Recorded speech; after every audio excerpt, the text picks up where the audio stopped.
I said I'd take. Is there a time limit on how fast you have to go around the bases? I was literally gonna say I was like, "There's no shot clock for a home run trot." Bro, Like, I mean, obviously there's like a sportsmanship. certain level of respect that you should probably, but unwritten rule. unwritten rules, yeah, it falls into that category for sure. My boy that won the dunk contest, Johnson from the Heat. You know how he was like emoting after every Dancing dunk? after every. I would be dancing after every bag. You see guys like Randy Arozarena do it, like hitting this pose and like. It's dope though. It's one of the definitely cool parts about baseball.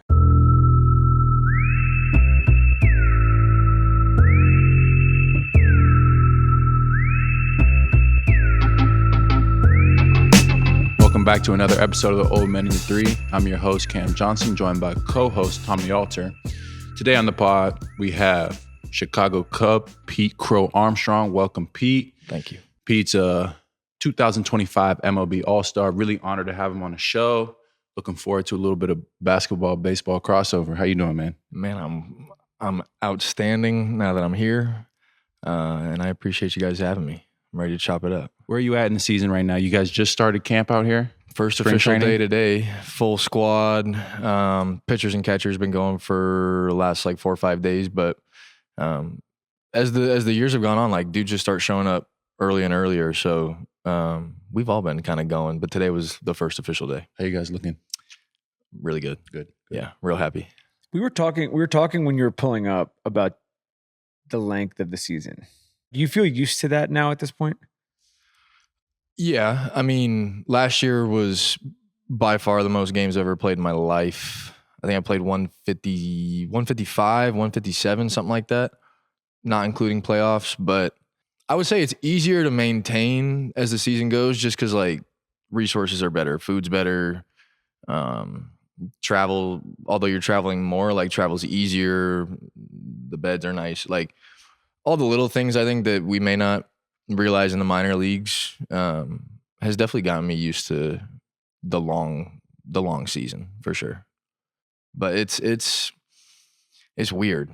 Like the dog days, August, late July, it's real. There's those certain months where you're just like, when is this gonna end? Whether you're struggling or not, but I'm getting used to it as I go. I feel like spring training, 162 aside, the realities of spring training extended to a point where you basically have like 8 weeks off? I mean, depends on how long you go in the playoffs because I think we lost on October 11th and then first official days, February 16th. So you're like pushing 4 months, but I mean, it goes by real fast. I don't know if it's the same for you, but it flies by. The off season flies by. The off season. Oh, yes. Off seasons go by just like this. And even seasons at this point, like I'm in my 7th and they just like speed up. I remember my first college seasons, those 30 some games felt so long. I'm like, man, and then next thing you know, we're 50 some games into this season. It's just like, they just keep coming and coming. So it just speeds up naturally over time, especially as you get used to how that schedule kind of plays out. Same thing you said is like, you kind of find that rhythm and it's crazy because sometimes in the moment it feels so like this has been a crazy week. We got 5 games, 7 days. Like when is it going to end? It's never going to end.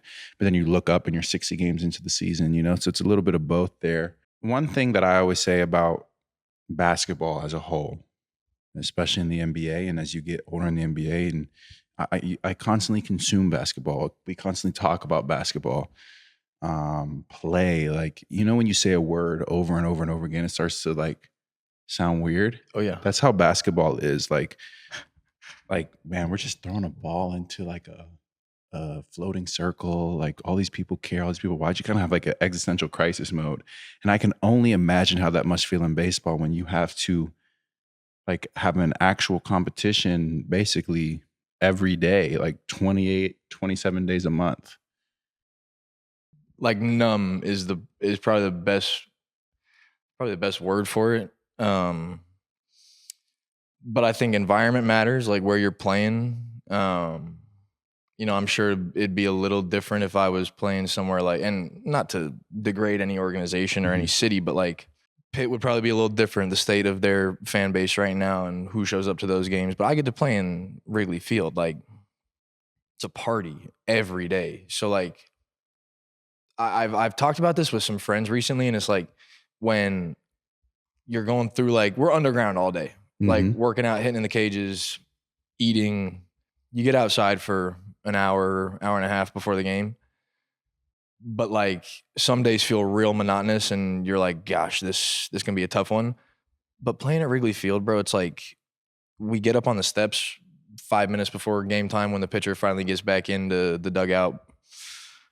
And then you like see everything that's in front of you and you're like, oh no, this 9 innings doesn't sound too long anymore. You know what I mean? Like, but again, I was saying like the dog days of August, it's real shit, but like it's easy playing in a spot like Wrigley, but you become numb to it. Like you forget that you're sore. You're obviously doing the work to keep your body right, but numb's definitely where I find myself at some point in the year. I feel like numb can be like positive and negative. Like in a game like baseball where rhythm and timing and any professional sports environment where like you just have to be on your A game, numb can detract from that. Numb can take you out of that space where, you know what I mean, you're locked in. If you get in a slump and you're feeling numb, you know, that doesn't help. So I feel like, I mean, if I'm just guessing, the best guys in the MLB have ways to get themselves up for every game, have ways to lock in for every game. What have you found works best for you in terms of that stuff? And how do you think you've kind of progressed in growing that mental side of the game? That's like the last piece to the puzzle, it feels like for me. I mean, I know that my swing's always I could be Aaron Judge, but like his swing doesn't always feel great. So the mental part really feels like the last thing to kind of take me to another level. And that's what I'm still figuring out. Like, I don't really know yet, you know? I've done the therapy thing. I've talked to mental skills people. But you're right. Like there's always something that drives you. Like there is something that, and it's just that I love playing baseball.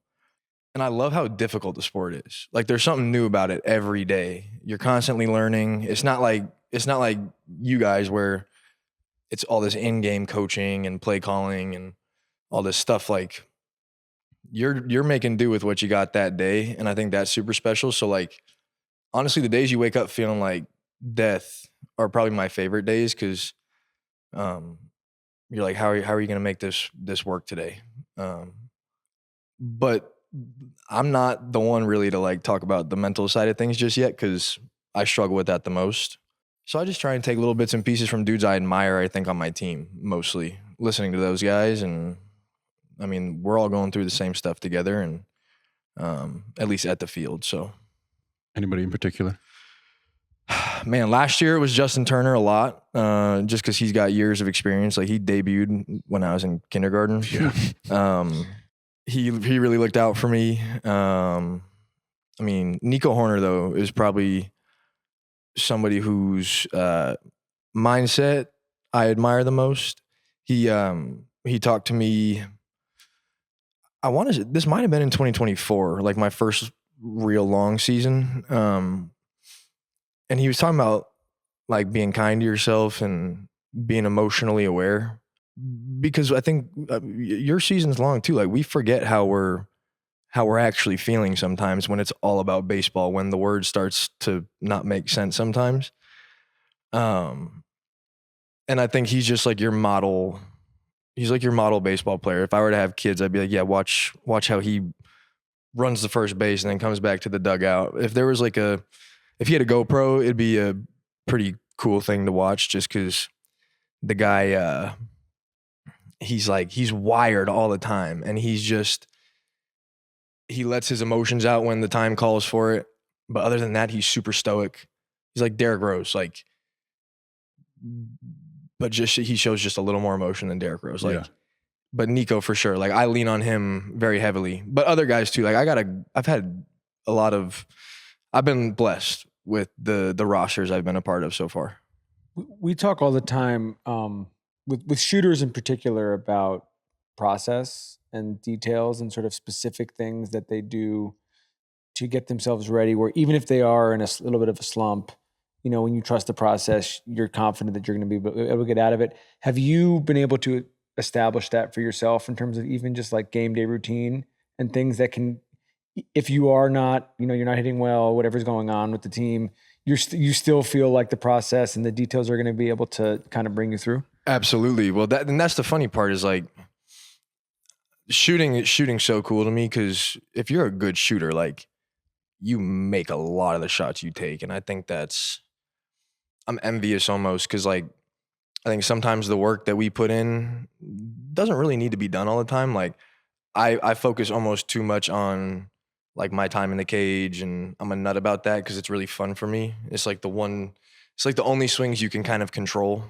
But like the mental side of things, when the cage works really good and then you go out into the game and you're still facing somebody that's throwing the crap out of the ball that day, like it doesn't always translate. But the same way that any athlete probably would, I got cues and all that stuff. So what I've kind of found with myself is less is more.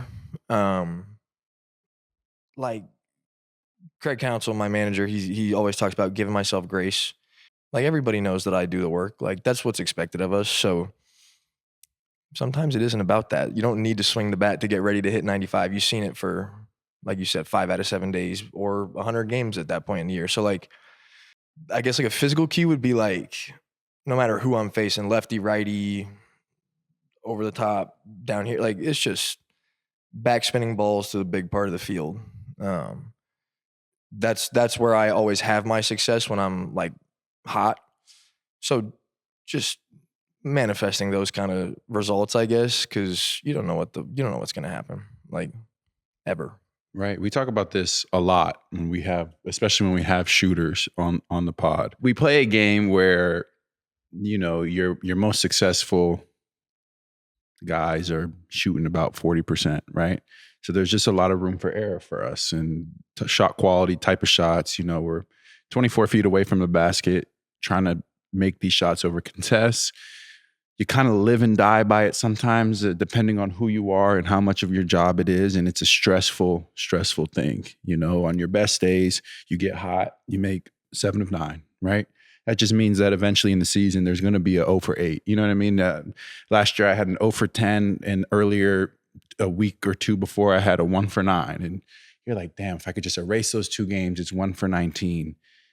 When I go through those thought processes, I can only imagine how that is for you guys, because you guys are dealing with even smaller margins of success, where the difference between batting 250 and 300 is huge. The difference between batting 200 and 300 is insane.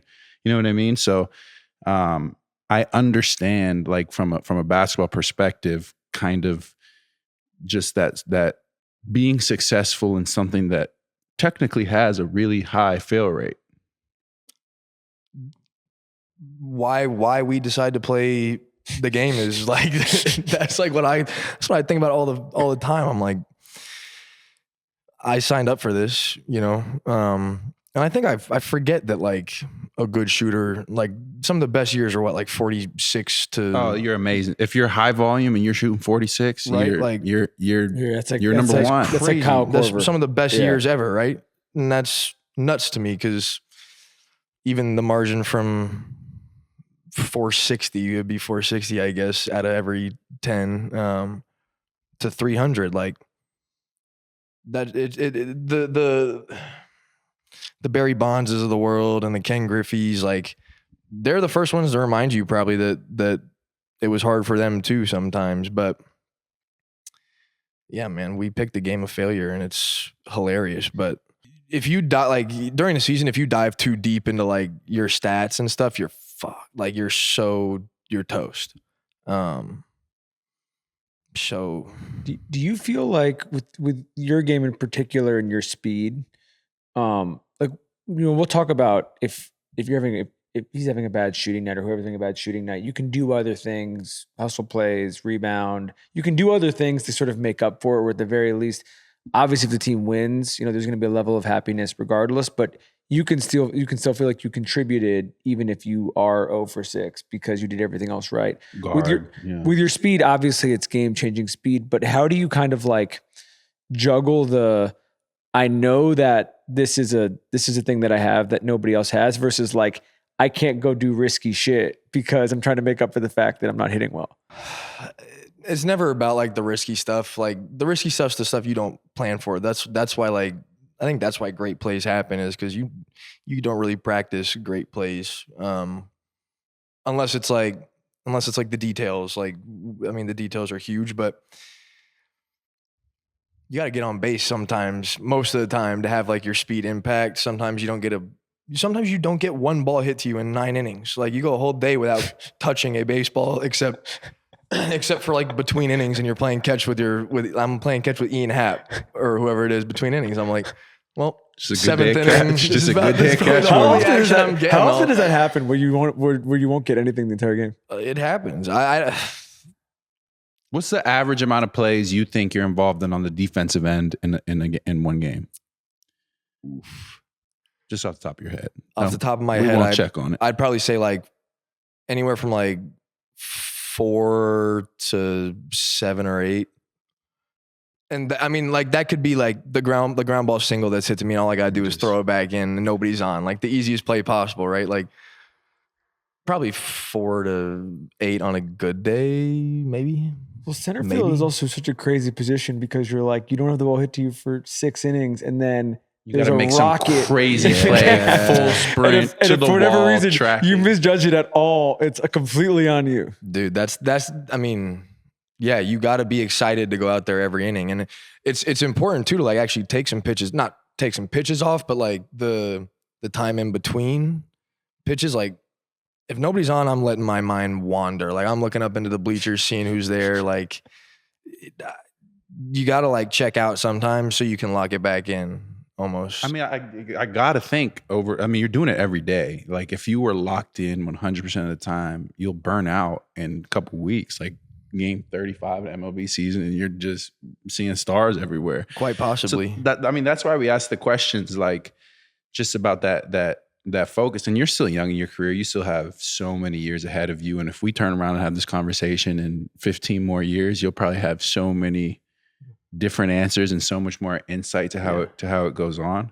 And on one hand, that's, you have the youthful positivity now and the love for the game, which I hope never leaves, and it probably won't, given your style of play and how you operate. But yeah, like it just seems like such a sport of extremes on that end. Like, you guys are on the extreme end of, we do this every day, but there are some days I don't touch the ball and some days where I am full tilt all game long. Yeah. So it's just a lot of up and down in that way.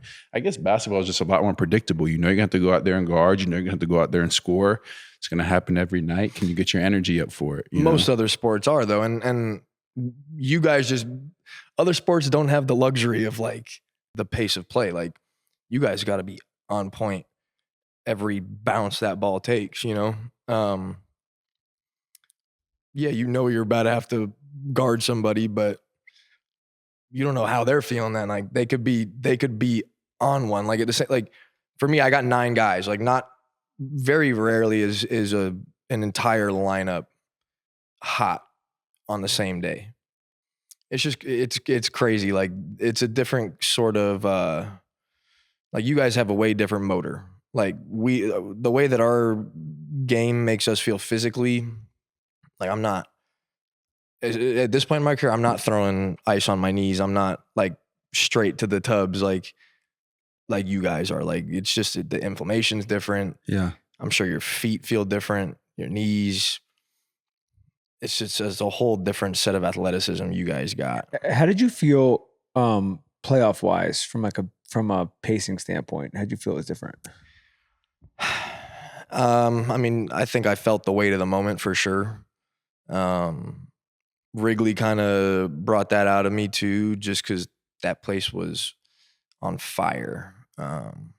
It was special. Like, game 4 of the NLDS against Milwaukee, like, we always say, like, from pitch 1, the place, like, I'm telling you, from hour before the game, it was like a way different buzz than I felt in that place ever. So you I don't know how to put this actually. Like, that's an interesting question because like every play should matter all the time, but like you definitely feel it a little more in the playoffs. And we were all prepped on that. Like we had so many dudes who had experience in the playoffs and in October, but you're not really prepared till you actually do it yourself. And I mean, y'all saw it. Like it was tough for me, but I definitely feel better prepared for this year. That's for sure. Baseball is just a funny. I mean, I went to a couple of the World Series games in 2016. I mean, that's the craziest environment I've ever seen in any sporting event. And Wrigley in the playoffs is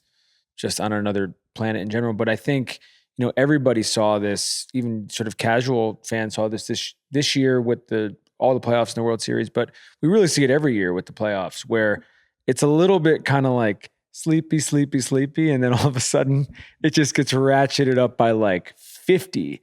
And you have people like I was watching the Blue Jays Dodgers game in like a bar in New York where it's like a bunch of random people who like probably could not name one person on the Blue Jays and could maybe name 2 or 3 people on the Dodgers just because it's the Dodgers. Right. And they were locked in on every pitch of like game 5 and game 6. And it feels like you're living and dying with you guys while it's happening. And I think like what I'm curious about, which I feel like is a little different even then with like you guys in the finals or something like that, is you're not robots. Like you have to feel pressure. Like you're like if we're feeling this and we have no rooting interest in the game whatsoever, there has to be a part of you. And so is that just like a reps experience thing where once you've been through it, it's not going to surprise you so much about, living it the next time? I wonder. Like we'll see what happens this year. I mean, yeah.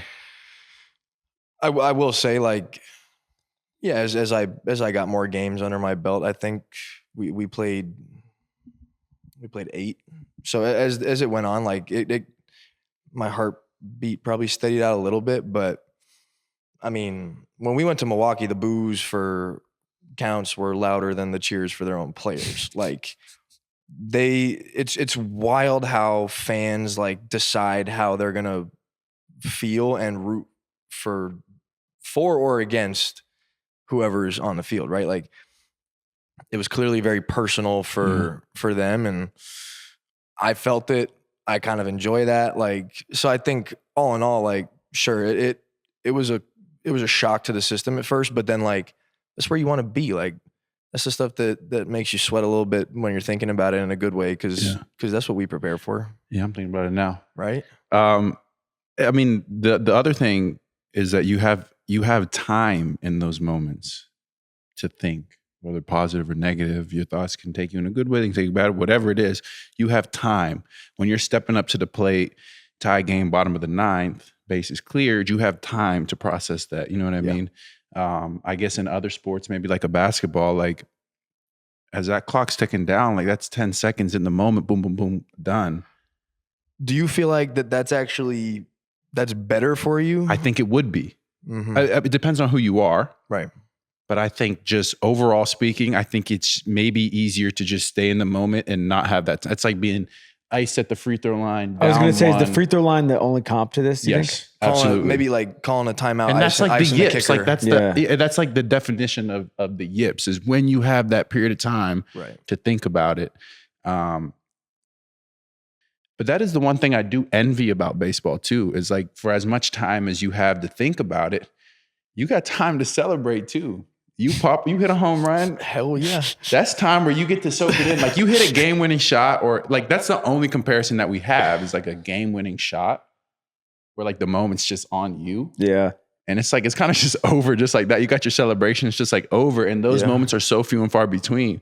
But like when you hit a home run and you bat flip, you know what I mean? Like that's one part of baseball that I've always been really jealous about. Like you have moments to kind of pop off in between. It's a show. And that's like the part of the beauty of the game and the fun, and probably from a competitive standpoint, like I'm sure you live for those moments. But yeah, like, dude, just it's dope when those happens. We were just watching like greatest plays of the 2010s, and there's so many like grand slams, walk-off home runs, and you can just feel the energy in the building. And that's is there a time limit on how fast you have to go around the bases? I was literally going to say I was like, there's no shot clock for a home run trot. Bro, like, I mean, obviously There's There's like a sportsmanship. certain level of respect Yeah. that you should probably, but unwritten rule. unwritten rules, yeah, it falls into that category for sure. My boy that won the dunk contest, Johnson from the Heat. You know how he was like emoting after every Dancing dunk? after every. I would yeah. be dancing after you every would bag. You see guys like Randy Arozarena do it, like hitting this pose and like. It's dope though. It's one of the definitely cool parts about baseball. Pete, did you play any other sports growing up? Yeah, I mean, I played just about like the four major sports. My dad played football and he got banged up. So being my size, he was like, "I'm not letting you put pads on." I was really good at flag football. Michael Vick of flag football, left-handed court, like loved it. Very short-lived Dude, though. you would have been. Oh my god! I would have ended up like in the slot probably. Like I don't think my hands are big enough to actually spin a football well enough to. A Pats receiver. I really think He would be I think Bill Belichick would have loved me, man. Like I'm telling you. Okay, from an athletic development side, we know you have speed. Tommy and I saw you play in Pittsburgh back in April, and you hit a laser of a home run. Was it like damn near a line drive over right field? It was a blink and you miss it. It was a rocket. That was surprising because he's telling me like, I mean, I watch baseball. I know the names, but I don't really know styles of play like that. And you were still on the younger side. And he's like, dude, this dude's the truth up the bat. I'm like, he's like 5'11", 5'10". Like he's 175 pounds probably. Bro, laced one into right field. The power development, I know you hit more home runs. Was the speed always there? Was the power always there? And how have you kind of locked in on training that over the years? The speed was always there. I credit like any sort of like non-traditional baseball athleticism in my game to playing soccer, playing basketball, playing football growing up. I loved being outside. So I think naturally over time, like my dad was really fast. My mom is really strong. I was blessed in that way, but I love speed training. Like that's the most fun for me. I love lifting. I love all that stuff, but getting to train speed is like, that's where I see the most gains, at least. Like I love getting feedback numbers wise and seeing that I did get faster and all this stuff. And I don't know if you know what like a 1080 is, but it's yeah, I was just using it the other day. It's the best. So that was like my newfound favorite thing like 2 years ago. So like all the resisted running and stuff like that it's great. Like, but my hamstring. hey, seriously, like, but when you really do a good rep, like I feel where absolutely. I worked from, and it's so amazing. Did you start that in high school? The 1080 for our viewers out there is like a resisted sprint machine that you can kind of dial up. It's like a bell, has a cord to it. The cord goes really long, and you can kind of dial up the resistance and change it, and then it gives you feedback on how fast you're going and acceleration splits and all that stuff. So it's a pretty good tool that a lot of high-level sports athletes use. I think it goes up to like 40 kilos. Like you could do it for like marches, and like you could like replace a sled pull or push and use the 1080. It's cool. But no, I picked that up 2 years ago.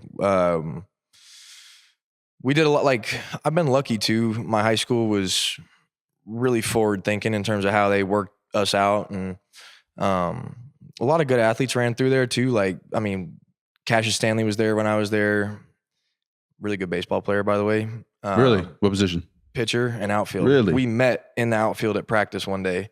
He's a freak athlete too. Freaky as Johnny Juzang was one of my best friends in high school, and did he play baseball too? No, that guy, I couldn't imagine seeing him swing a bat. But God, to go back to the speed, like I always knew I had pop, like even in high school, but I was the stereotypical, like quick, I'm hitting everything the other way on a line, beating stuff out. Then I got to pro ball, and I didn't know what was going to happen. I tore my shoulder 6 games. When I got drafted by the Mets, 6 games into my low A life with them, tore my shoulder. And then I didn't really play baseball because COVID and everything for like 2 years. So I had a lot of time to work out and get stronger. And the Mets got me right, got traded. The Cubs got me right, put me in a really good spot to go play. And then I never hit more than like 5 home runs in a 30, 40 game span of my life. I went and hit like 17 my first year. And as that kind of went on, I was like, oh, like I was proud because I was seeing that like work was paying off. But last year was different for me. I didn't know I had 30 in me, but that's kind of been the trend for me. Is like I kind of set a benchmark at like, and it's not something I focus on throughout the year, but I wanted to hit 20 last year because I hit 10 my first year, and I went out and hit 11 more. And not saying I'm gonna like be like, I want to hit 40 next year, but if I hit 40 next year, great. Check back this time next year. Yeah, we'll see. But no, I mean the power was always there. It was just a matter of like being more efficient with my move and my swing. Yeah. There was a lot of stuff to iron out, and we did. And now it's not about like swing work in the off season. It's about strength more, which I'm lucky about. Like I don't have to like work like make swing changes anymore. We're not there. So yeah. Were you surprised when the trade happened? Very. I had no clue. All of my other friends like Mark Vientos and Brett Beatty, all these dudes with the Mets were all in trade talks. I was a part of none. Because you were the top prospect, right? Or like one of the top? One of the top. I was probably like 3 or 4. When I got hurt, I probably fell down a lot because that's just how it goes. Mm-hmm. But lucky for me, our assistant GM, Jared Banner, was my farm director with the Mets. And I guess he made a big push for me, and probably still the best thing to happen to me up to this point in my life, my career, all that stuff. I do remember I have a bunch of Met fan friends, and when it happened, they were pissed. You told me this when we were at the game. They were pissed, dude. It was like, and I didn't know what was what because I just wasn't following it that closely. And the second it happened, it was like, and like I don't even want to bring it up now because it hasn't gotten any better for them.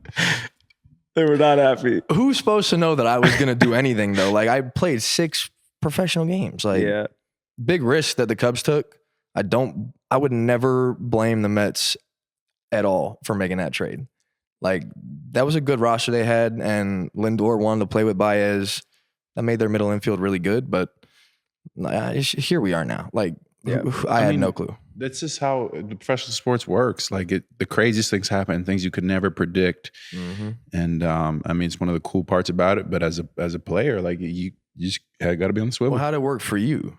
One time I did, like when I got traded from here to Brooklyn, it was a little bit more, not as much of a shock because I knew the rumors were floating around for a while, right? They kind of told us they maybe weren't leaning. I mean, so much time had passed and it didn't happen. That it happened really abruptly. Mm-hmm. It's like I kind of caught wind in the 9th hour. The trade happened at like 1 a.m. And it was definitely the more shocking of the 2 trades I've been a part of. The one to Denver, I didn't know it'd be Denver, but I figured I'd get traded at some point. Like we talk about it all the time. We talked about, it was basically like a live reaction type of deal throughout the season. Cause like trade deadline last year, I was floated around as potentially being traded. I was floated around as potentially being traded the summer before. And so this summer, like as time goes on and you've been on the trade block, it just seems like the odds of being traded just get higher and higher. Do you think that like you're always anticipating that though? Cause of your, like your skill set is always one that is needed? Yeah. That's something that people have told me from day one in the NBA. It was like, do not fear getting traded. Do not worry about getting traded. You're going to be traded as a shooter and kind of like that taller wing area. There are going to be teams that want you, and that's a good thing. So if they trade for you, like just keep it pushing, do your job, and that's just how your career is going to go. So it's kind of just part of the gig. Make it sound so easy though. Like it takes a lot, like picking up and moving. It absolutely does. It absolutely does. But at the same time, I'm sure you can attest to this. You just because you seem like you put things in perspective. Like when you were talking about, man, I dreamed about playing in Wrigley. I'm on the steps. Time to lock in for 9 innings. I can do this. Like that's a perspective thing. Like you're putting it all in the perspective that you're blessed to do it. And that's how I approach it. Like I'm blessed to be anywhere near the position I'm in, 7 years in the league, and just being able to play for good teams, being able to experience what the league has to offer.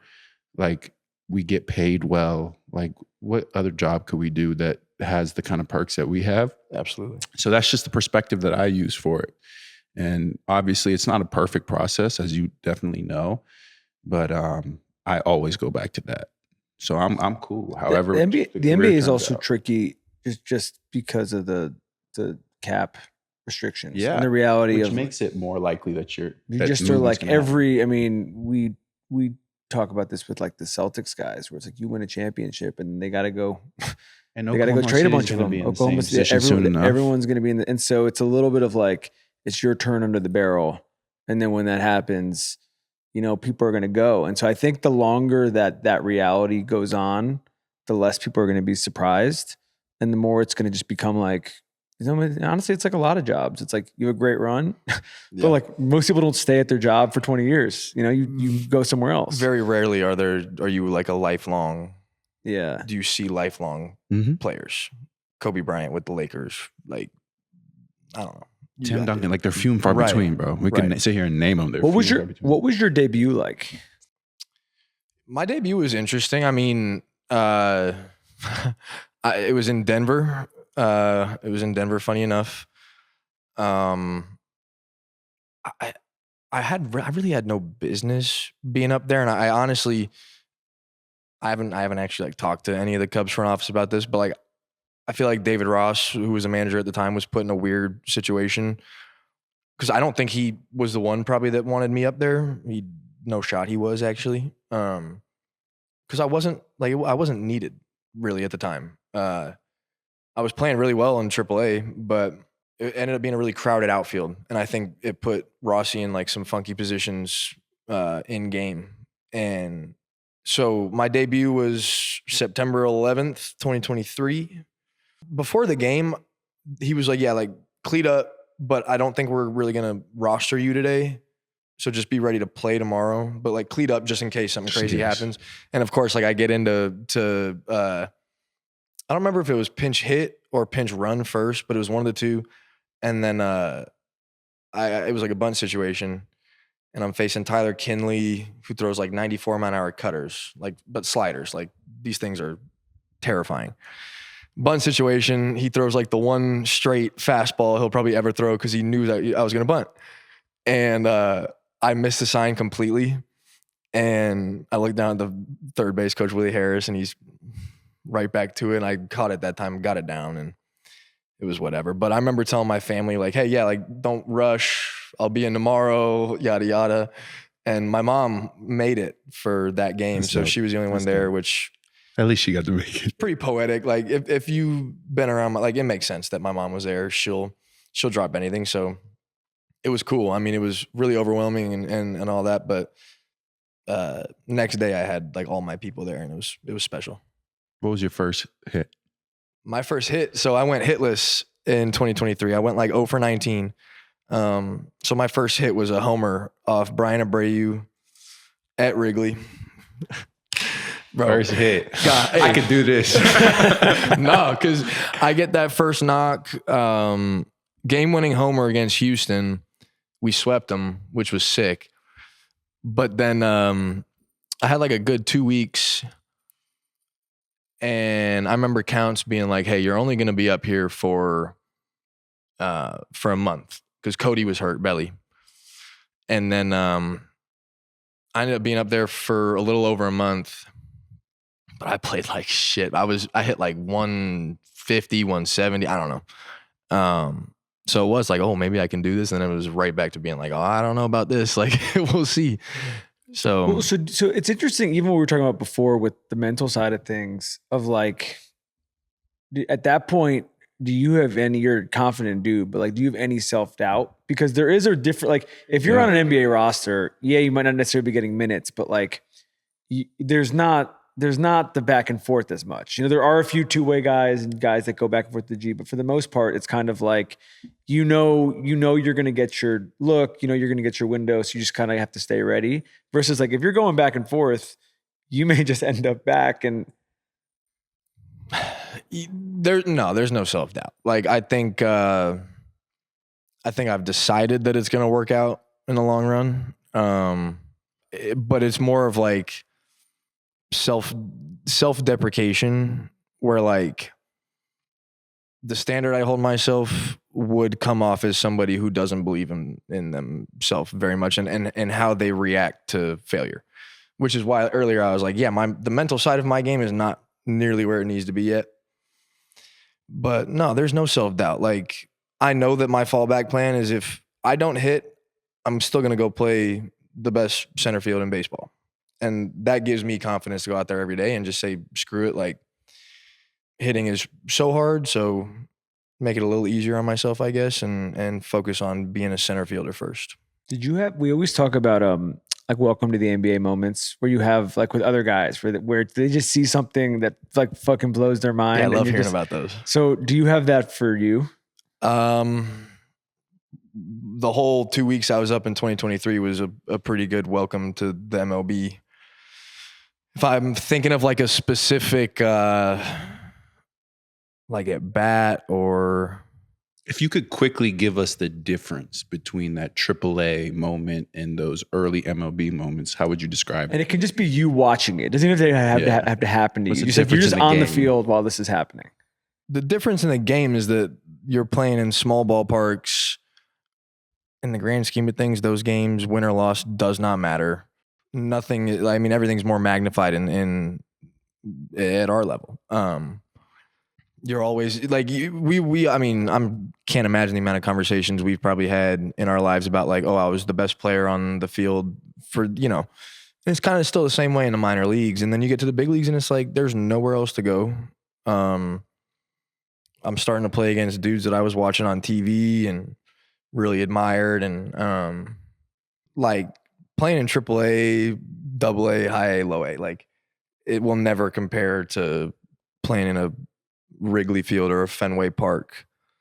Sometimes it's harder just because it's harder to like get yourself up to go play those games. But again, like my experience has been really cool. I've been fortunate. I played on really fun, really good teams, really fun groups of guys, and good organizations. So like that's always been nice, but there's no way to even compare, you know.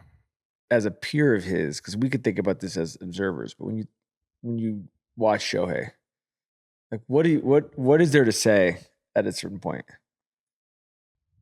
There's nothing to say. I don't think there's anything to say. I think you just got to go watch. Like being an outfielder, though, it's like one of those guys. You're like, okay, well, good chance a ball is hit in the air to me. But have you seen Shohei play in person? No.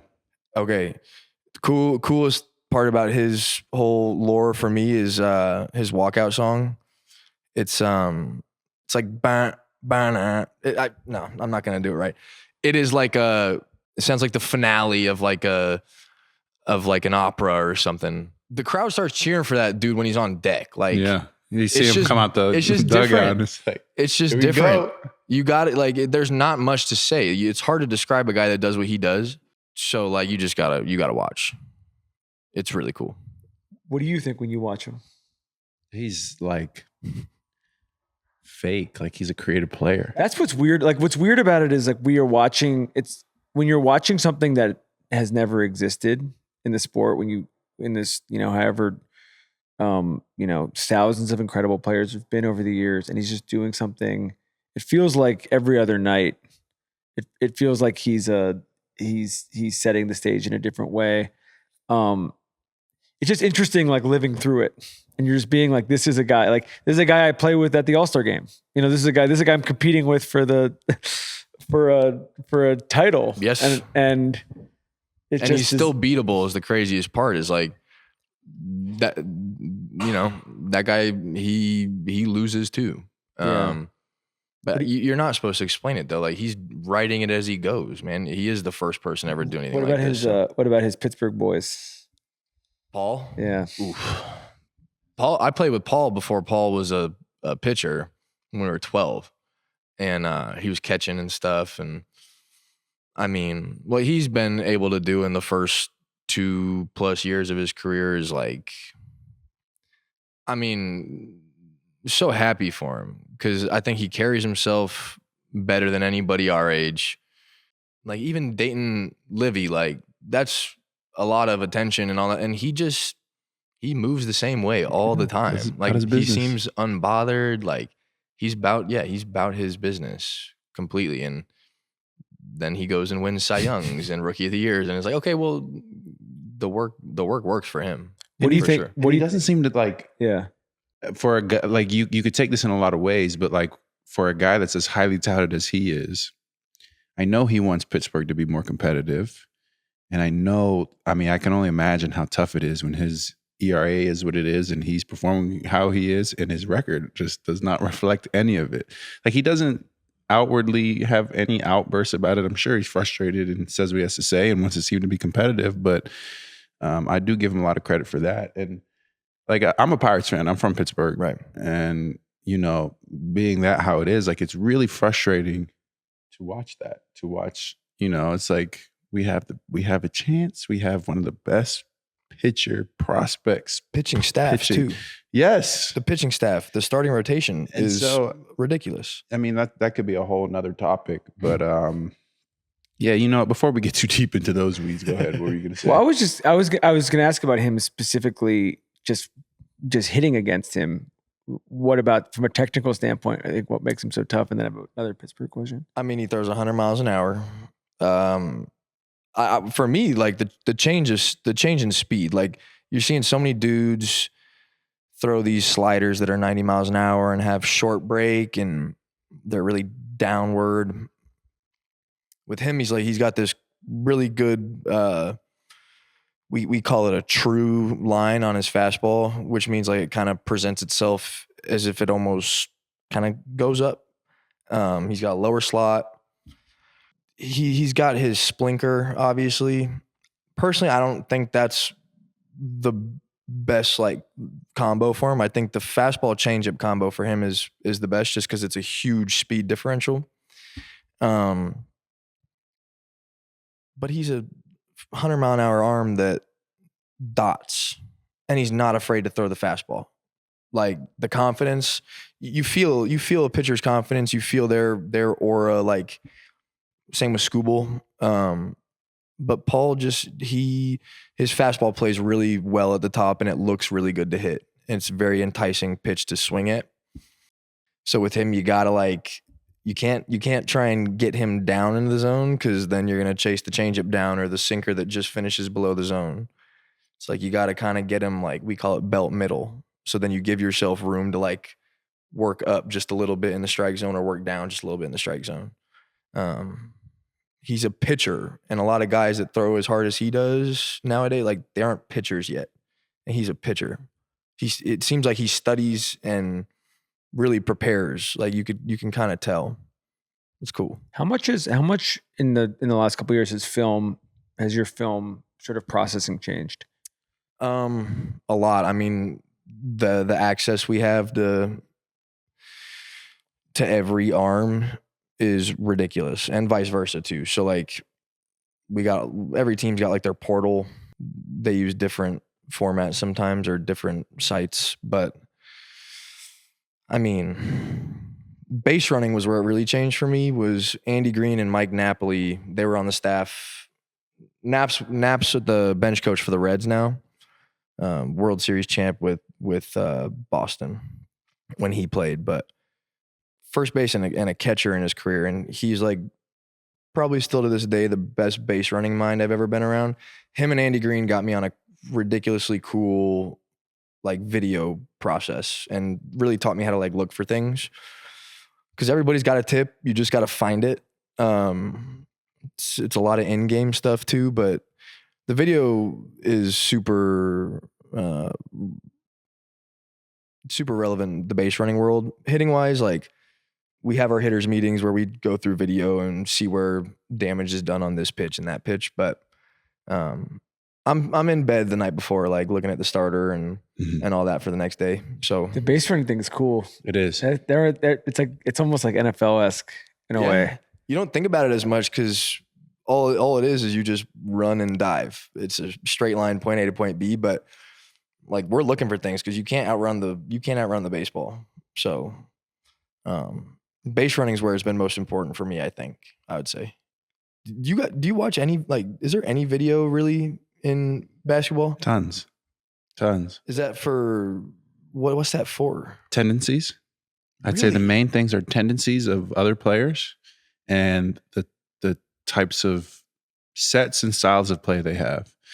The thing about the NBA is it's a copycat league. So a lot of the things people will run offensively are what's working across the league. So a lot of it looks very similar.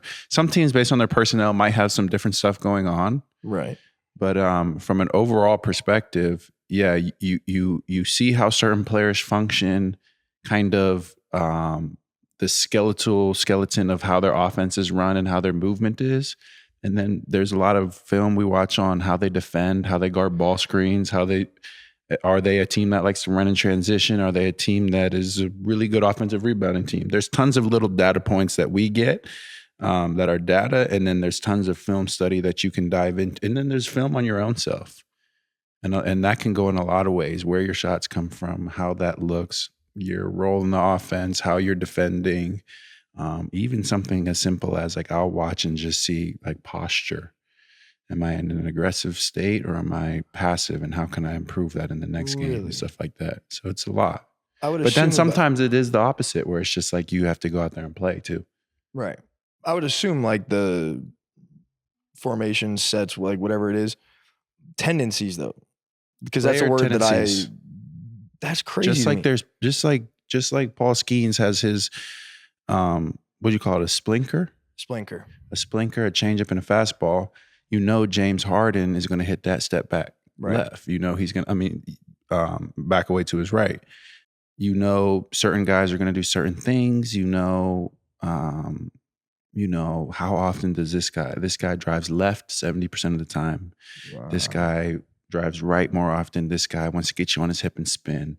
This guy wants to get you dancing and shoot. This guy does not like middies. This guy wants to get all the way to the rack if he's going right. If he's going left, he wants to pull up. There's going to be all kinds of data on that.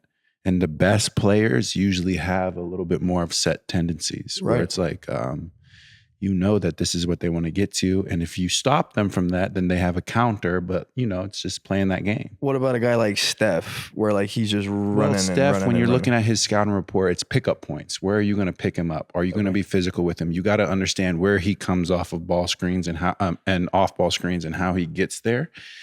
And then you have to just be aware of running him off the line, how he likes to set up into his shots. But when you get to somebody like Steph who has a ridiculous skill set like that, like sometimes the tendency is just the fact that he can shoot from anywhere. Like we played him in Brooklyn last year and it was 1 second left in the first half and I'm guarding, maybe it was Jimmy Butler or somebody, and he pitches it back to Steph, which like that crossing kind of produced a natural switch between me and my teammate. So I'm guarding Steph. He's at half court, maybe a step in front of it, and his back is to the basket almost. And I'm 2 feet away from him, less than an arm's length, maybe about an arm's length. And in a split second, I'm like, man, I'm not close enough. He turns around, checks over his head, ball goes in, and he runs off the court. And it's just like, there's no scout you can have for that except just be close to him, try to bother him. Right. But some guys are just so good at what they do. Like, what are you going to say when it comes to Victor Wembanyama? He's 7'6". You know what I mean? So it's like, there are some guys that are just really good at what they do, but just understanding the game, and a lot of it goes to watching the games. Right. You can watch clips and you can do this and do that, but if you watch other teams play and get a feel for how they play, that in itself is some of the best film study you can do, because that's how you naturally pick up all the team's tendencies and how it varies across the league. That's why I asked, not to sound like so black and white with it, but like I got League Pass too. So I'll be flipping through stuff and just being a sports nut. Like I love pretending like I know what's going on and picking up on things, but that's what I'd assume may be the most beneficial and informational, at least watching a full game. But how often do you actually get the time to do that? Like I just like having them on, I just like putting them on the television and having them on, tuning into, like we talked about League Ball, League Pass guys. I'll watch people that I know across the league or teams that are hot or whatever it may be, or good games, and throw them on and just see how it goes. That's something that we talk about Chris, and we should probably give Chris a shout out because it's the first episode we're doing since he announced his retirement. But Chris Paul was huge on that. You go over to his house at any given moment, he has 2 TVs up running with games and an iPad all playing different games. And he prided himself on that. And at that point in his career, when I played with him, he's deep, high teens in the league. He knew every team. He knew their coach. He knew what their coach liked to do. He knew what the players like to do. He knew what the sets they run. So that's like you said, you had guys that you've seen how they kind of develop their game over time, the approach. That was a really good example for me especially in my younger years. That's sick. That's what they all say about Braun too. Oh, Braun, I said this story before, but I'll tell you, my rookie year, coming out of timeouts, there's something called ATOs, after timeouts. They're plays. Right. Teams run different ATOs and they'll run sets. It's something that is like a play in your playbook, but the coach will draw it up in the timeout just based on personnel, who's out there for the other team. You got a bunch of them in the bag. Being a rookie at the time, I didn't have many called plays for me. I was kind of out there. I'm shooting them in the corner. I'm, playing off of closeouts, blah, blah, blah. But this specific time, the ATO is for me. I have a little action where I kind of come across the bottom of the court, act like I'm doing something, and then kind of shoot up to the top of the key, get a screen, shoot a three. We're coming down. We're running our ATO, and Braun recognized the set. And I probably Kuzma guarded me at the time when he was with the Lakers, and was like, the plays for him coming off a screen to the top, like, don't let him shoot it. And lo and behold, he was right. I was like, come on, bro. I only get like 1, 2, 3 plays a game. Why you got to do this to me? So Kuz is physical, doesn't let me get to my spot. That's the thing about the NBA too, is like and the best offenses and all those things, they're when you know what's coming from a defensive standpoint, defense in the NBA is a lot easier. And defense in the NBA, defense your whole life in basketball is not letting the other team score. In the NBA, the focus shifts out of necessity because offenses are so good. The focus shifts to, we need to make them shoot the shot they're least comfortable with. Because let's say I'm guarding somebody in the corner and there's somebody has an ISO on the wing and they get by them. Like if I'm too antsy to help, then I'm leaving an open three in the corner. Like, so you might see like bad effort or whatever, but rotations are planned and defensive principles are planned because you want the team to shoot what analytics deem are something they can't do as well, or what you see, like you want the ball to find this player's hands in this situation, get the ball out of the best. There's a lot of ways to look at it, but that's just kind of how the game developed. So once they sniffed out that play, it's like they blew it up. I didn't get the shot off and I was upset about it. That's really cool. Isn't Not one that, but another variable of this also, which is I feel like unique for you guys. I mean, you have your own version of this, but the officiating. Yeah. Certain guys have just like, depending on how they're going to call it, with a Shea, with Jalen, with guys like so that. much. Depending on how they're going to call it, like if you're not allowed to do certain things to them and they're able to get comfortable, you basically have no shot. Right. So you have to hope that you can do something to get them outside of their comfort zone. In those situations with those guys, if the refs let you be ultra physical and you can execute that properly, that's your best chance. But on the flip side, if you feel like you're in danger of touchy fouls, then you get a lot more cautious, and then that's when they really start carving you up. So there's like a fine line in between there. And those guys are good scorers. They're just good. Those two are good scorers as it is. That's the thing. There's very good offense in the NBA. There's very talented offensive players everywhere. It's like you said with AAA to MLB. Right. Like there's no hiding. There's like you were the best player in all your leagues, all your teams growing up, and then boom, all of a sudden you're seeing guys that you've been watching play in the MLB for 10 years. The same in basketball. It's, everybody out there was the best player for a very, very long time on their team. And then, you just got a lot of talent on the court. That's the equivalent of like a dude getting a borderline call. Like, and Chris Sale, I'm going to use him. He diced me up like he just nasty, but it's like the equivalent of him, Cy Young, been in the playoffs. He has a track record. It's like the equivalent of him getting like borderline in sports. Borderline calls and maybe balls, but it's still a really good pitch. Yeah. I guess. Yeah, you're absolutely right with that comparison.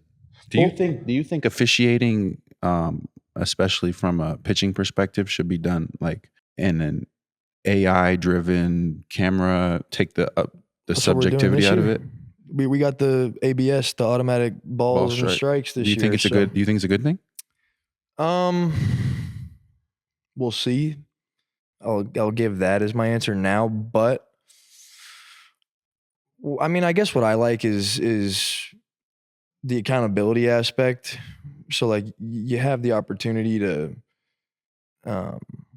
hold umpires accountable for missed calls, but then also like your team, your fans, like they're all holding you accountable now if you want to challenge something and you get it wrong. Yeah.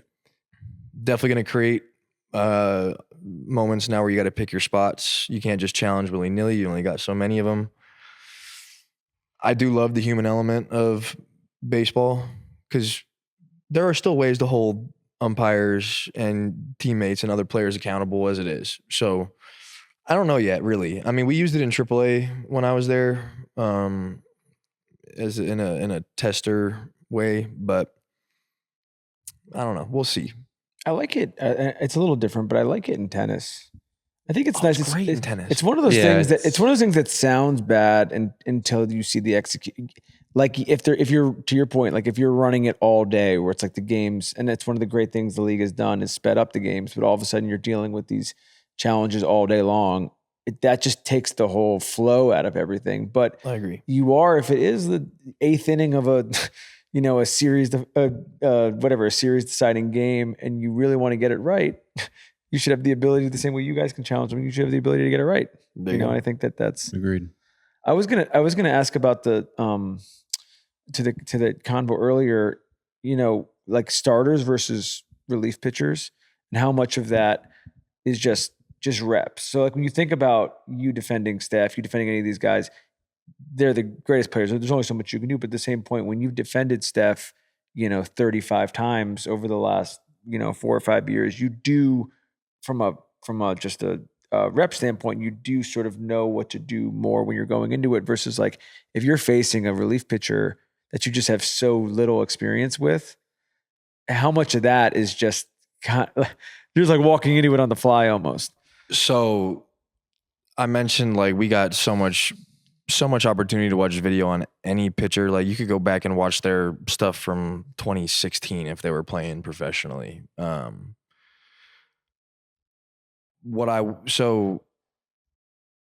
We talk about putting pitchers in buckets. So it's about like their whole profile it's about their profile as a pitcher as a whole. You know their repertoire, like that it's gonna be fastball, slider, whatever it is. Like if a guy profiles the same way as a guy that you may have just faced, you're able to kind of take in the same approach against this guy as you would have against the dude you just faced. That's not to say it could be a completely different look when you get up there. Ball out of hand might be different. There's some unexplainable things sometimes that just don't make sense, and a guy could be completely different. But it's about giving yourself the best chance possible. So like if a pitcher is like 92 to 94 with the fastball and he's got a slider and a changeup and his two main pitches are the heater and the slider, and he loves going back foot slider with 2 strikes to left, he's like, I would go like, I'd go watch all of his at-bats. I'm able to go watch all of his at-bats against players that profile like me as well. So like left-handed hitters that have pop, that kind of hit both sides of the plate, don't really hit up and swing a lot. I would see how that pitcher attacked all those guys, and that gives me a better idea as to how I would approach my at-bat against them, if that makes sense. I know that was kind of jumbly, but like, again, I'm still learning this stuff. Like, Thank God we got my 2 hitting coaches are pretty damn smart, and they've taught me a lot up to this point. But like Bregman, we just got Bregman, and one of the smartest dudes ever. Like he told me like some of his best years, like his swing rate was incredibly low. Like he was, Did you know him well before you guys got him? Not at all. I didn't know him a lick. I don't think I've ever introduced myself, nothing, but. He also just talk about experience. Talk about a guy that's seen everything. Right. Like right into the beginning of his career too, got thrown onto a really good, consistent playoff team. And he's a smart guy. He's gotten me to kind of approach the offensive side of things a little differently, because I swing a lot and I don't need to swing as much as I swing. So we were talking about this before we started taping. Do you understand the fan frustration with what the Dodgers just do? I mean, I understand it just because I don't, and this isn't a knock to any fan, but like I don't think that just makes me feel like they don't get it. Like from a player standpoint, like talking about playoffs, like where you want to be in those kind of moments. Like you want to take down the best team. It'd be really fun to be on that team as well, play with those guys. But like, man, if you got the money, spend it, go get the best guys. I think it's better for the game. Like we saw the World Series. The Blue Jays aren't nearly the same kind of roster, I don't think, as the Dodgers were. Their bullpen was incredible. Their Trey Savage went and shocked the world, and it was really cool. But like, you're talking the best like 1 through 9 ever almost, and it went 7 games. Like baseball is baseball. It'll always be baseball. They should have won in 7 games, and they had totally 10 different chances they could have won. They could have ended in 6, and it would have been the Blue Jays, not the Dodgers. Like, I love it personally. Like, go spend the money. I think it incentivizes other teams to do the same. Like, we got big market teams for a reason. Like, a city like LA, like it's supposed to be this flashy, big, popular thing. New York, same way. And you see what the Mets have done. Yeah. You see what the Yankees are doing right now. Like even us, like we're going and signing guys like Bregman. Yeah. We're going and signing the guys that we should be signing. So I actually like it. From a fan perspective though, like, I mean, if you're a fan of Cleveland or Pittsburgh. I was gonna say, what do you think? See, that's an interesting way to put it, right? Because you don't think about it from that perspective. Like baseball is a different kind of game. The one thing I'd say is like, then I need it to incentivize the Pittsburgh ownership. So then the frustration is with ownership and their lack of spending. And on one hand, though, based on how the league is structured, you can't blame them. They're running a business and they're making their business at least semi-profitable instead of tanking it. And tanking it would help us. Like if they just started spending willy-nilly, maybe it worked, maybe it didn't. I mean, as fans, we'd enjoy it. But like, I guess in their mind, their job is like, hey, I have a business to run. And that's just how I'm going to approach it. So, I mean, I would want there to be some sort of change, just at least a little bit to help incentivize the small market teams. But I think it's a good thing you brought up because like you get a chance to knock off the big dogs and in a game like baseball, like it's a very real possibility. Well, we've talked about this a few times with the NBA, and this is sort of more of a ratings conversation, but it's a real thing, and I think it is relevant. Like part of why the buzz of this past World Series was so great, part of it was the game. The games were great, but also it's like, to your point, like the Dodgers are there. It's like Goliath is there, and the NBA in the last decade or so.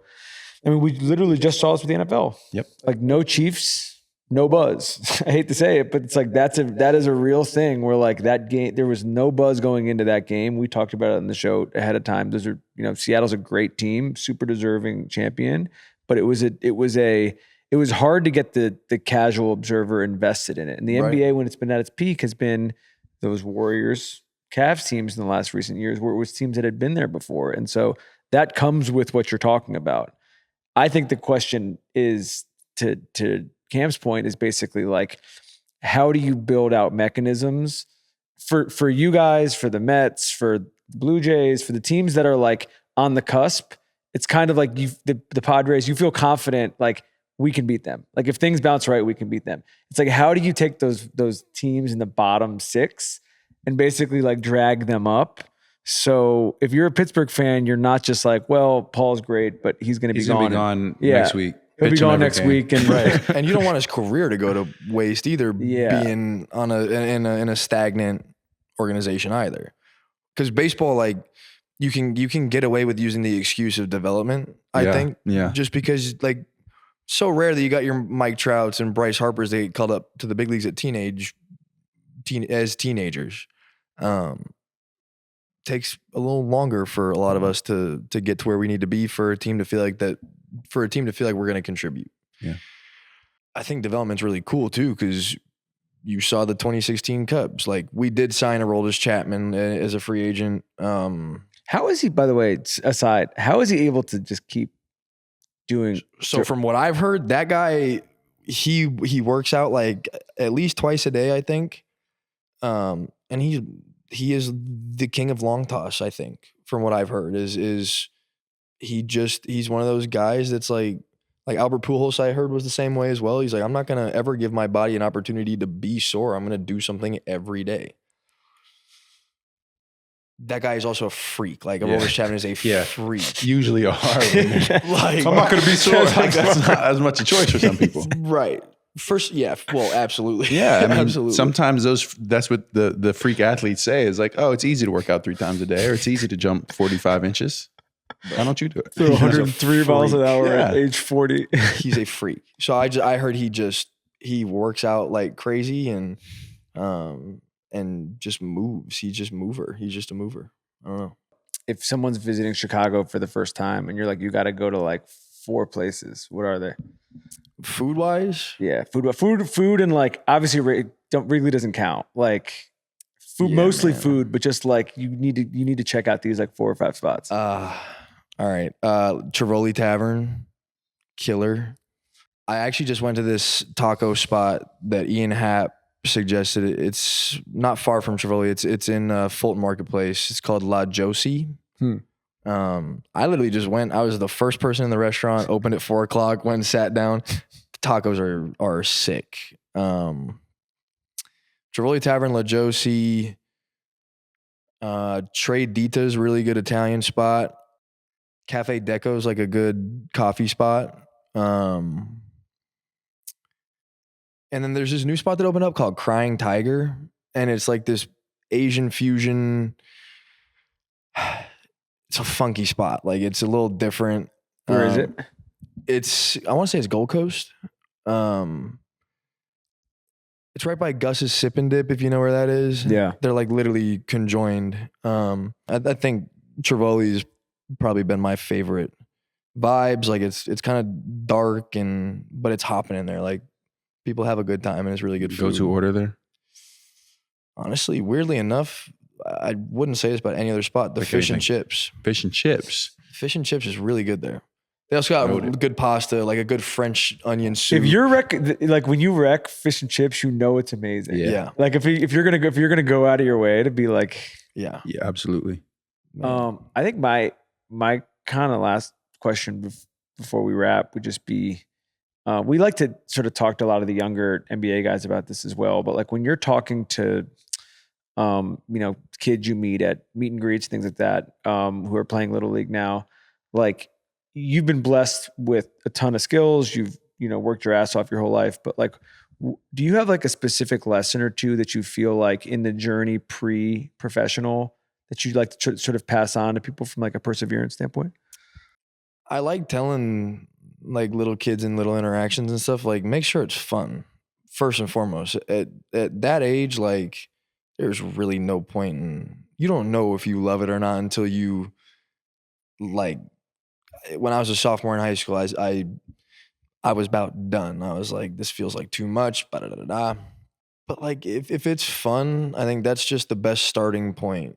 Like, I forget his name.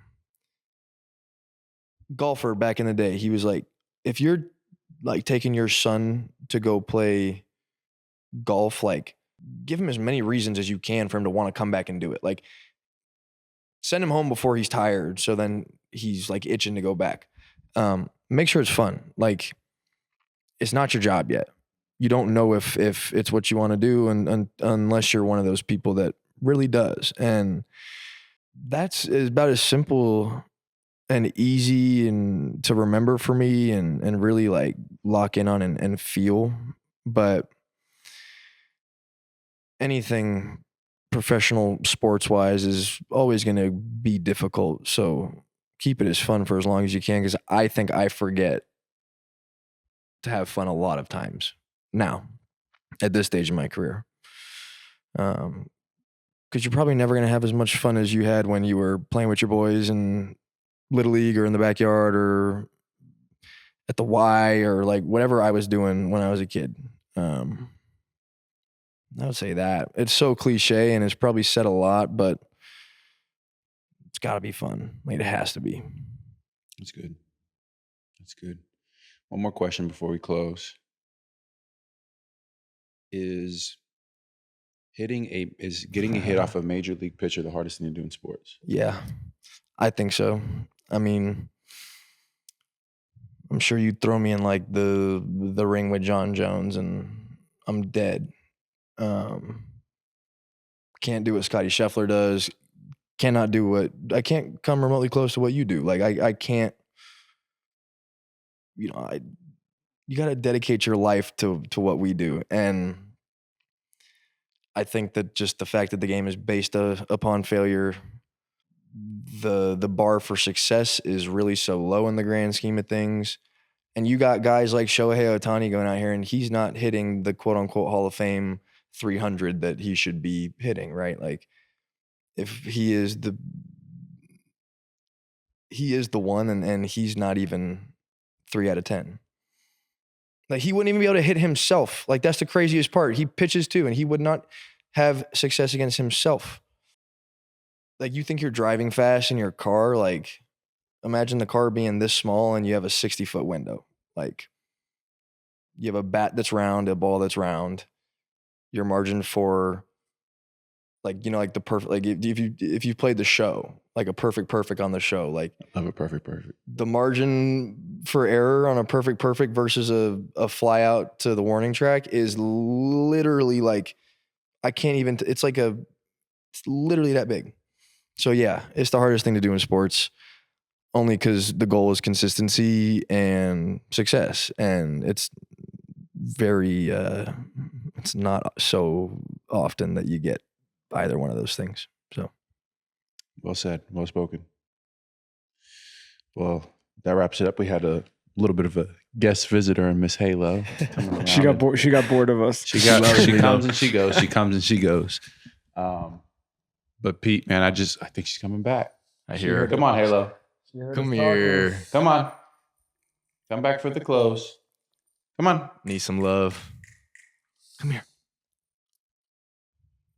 Get through. Come on, you can get through. Take a seat. Come on, take a seat. Yeah, you got it. All right, Pete, man, that was an awesome episode. I appreciate your insight. You have such a bright future ahead of you. Thank you.